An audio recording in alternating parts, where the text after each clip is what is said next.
Hello guys, કેમ છો? આજે આપણે નવી રેસીપી બનાવવા જઈ રહ્યા છીએ. નવી રેસીપી છે મકાઈના ડોડાના છીણમાંથી ભજીયા બનાવવાના છે. એ કઈ રીતના બનાવવાના છે જે આપ ટૂંક સમયમાં જોશો. પહેલાં તો આપણા પોતાના ખેતરમાંથી અથવા તો વેચાતા ડોડા લાવવાના છે. લીલા ડોડા લાવીને ફોલી નાખવાના છે. ફોલી નાખ્યા પછી છીણી વડે આ રીતના છીણ તૈયાર કરી દેવાનું છે અને એમાંથી જે છીણ છે એ છીણમાંથી આપણે મકાઈના ભજીયા બનાવવાના છે, જે આપ જોશો. પૂરા તૈયાર થઈ ગયું છે છીણ તૈયાર કરતાં પહેલાં જે ચણાનો લોટ છે એને પણ એક તપેલીમાં તૈયાર કરી દીધો છે. ડોડાનું છીણ છે એની અંદર આપણે ચણાનો લોટ નાખશું કોરો. બીજું લોટ તૈયાર છે ડોડાના છીણના ભજીયા બનાવવા માટે, જે આપ રેસીપી જોઈ શકો છો. તમે પણ તમારા ઘરે શિયાળામાં બનાવી શકો છો. લીલા મરચાં એ પણ મિક્સ કરશું.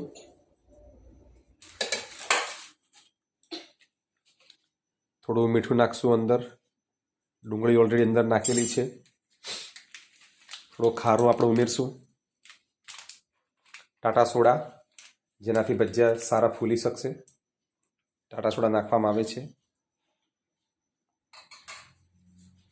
એને આપણે મિક્સ કરશું.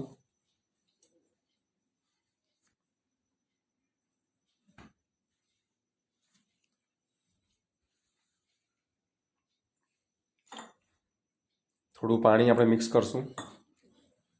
મિશ્રણ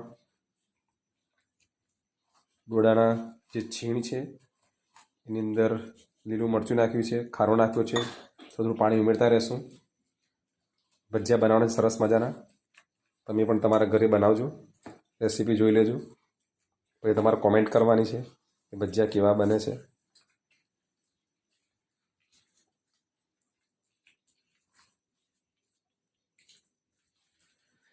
એક બાજુ આપણે ગેસ ઉપર હળવેથી ગેસ ધીમો રાખશું. તેલ મૂકી દેશું. તેલ તૈયાર થઈ રહ્યું છે.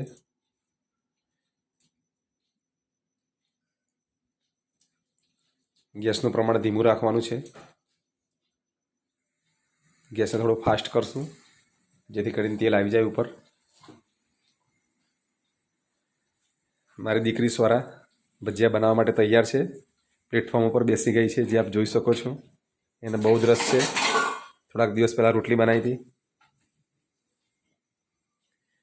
ભજીયા કાઢવા માટે તૈયાર રાખી છે.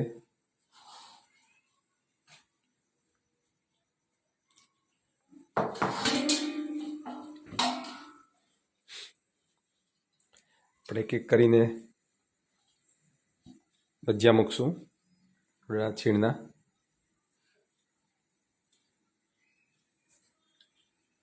ગેસ થોડુંક ફાસ્ટ કરશું આપણે. પહેલું ભજીયું મૂક્યું છે. સ્વરાબેન ભજીયા કાઢવા માટે તૈયાર છે.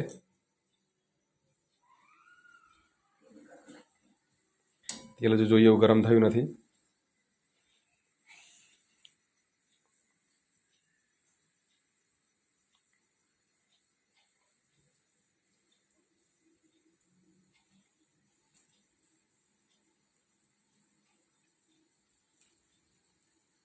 હવે ધીમે ધીમે તેલ આવી ગયું છે.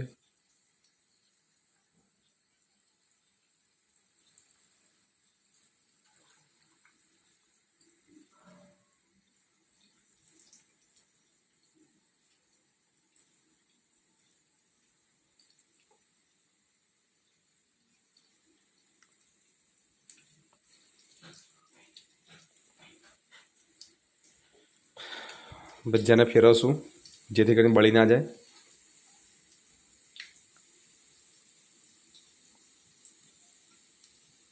બહુ બળી ના જાય અને કાચા ના રહી જાય ત્યાં સુધી ફેરવશું.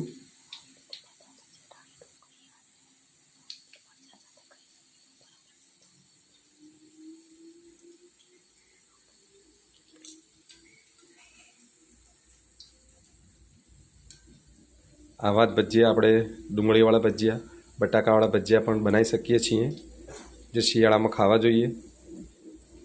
આપણે ખૂબ જ ગમતા હોય છે.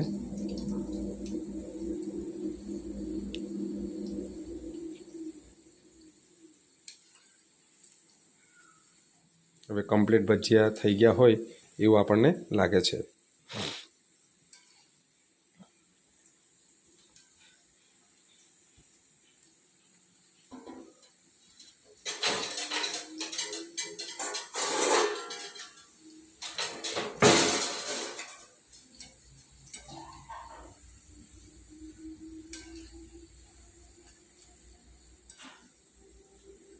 ભજીયા કાઢવા માટે તૈયાર છે. સરસ મજાના ભજીયા આપ બનેલા જોઈ શકો છો. તો આવા ભજીયા તમે પણ તમારા ઘરે બનાવી શકો છો ને શિયાળાની મોજ તમે લઈ શકો છો. આ રીતના જે ભજીયા છે, ભજીયાની સાથે સરસ મજાની ડુંગળી છે. ડુંગળી લઈ ભજીયા ડુંગળીના છીણના ખાઈ શકો છો. સરસ મજાની સુગંધ આવે છે. તો મિત્રો, તમે પણ તમારા ઘરે આવા ભજીયા બનાવજો અને શિયાળામાં ભજીયા ખાજો. ખરેખર બહુ જ મજા આવશે. તો આ વિડીયો તમને ગમ્યો હોય તો મારા વિડીયોને લાઈક કરજો, શેર કરજો. ચેનલ ઉપર નવા હોય તો ચેનલને સબસ્ક્રાઈબ કરજો અને બીજા મિત્રોને મારી ચેનલ છે એ સબસ્ક્રાઈબ કરવા માટે કહેજો. આવા અવનવા વિડીયો તમને મારા @રાજબારી6911 ઉપર તમને જોવા મળશે. લગભગ 900 જેટલા વિડીયો મૂકેલા છે. દરેક વિડીયો તમારે કંઈક ને કંઈક ઉપયોગમાં આવશે. તો જરૂરથી તમે કોમેન્ટ પણ કરજો. જય માતાજી.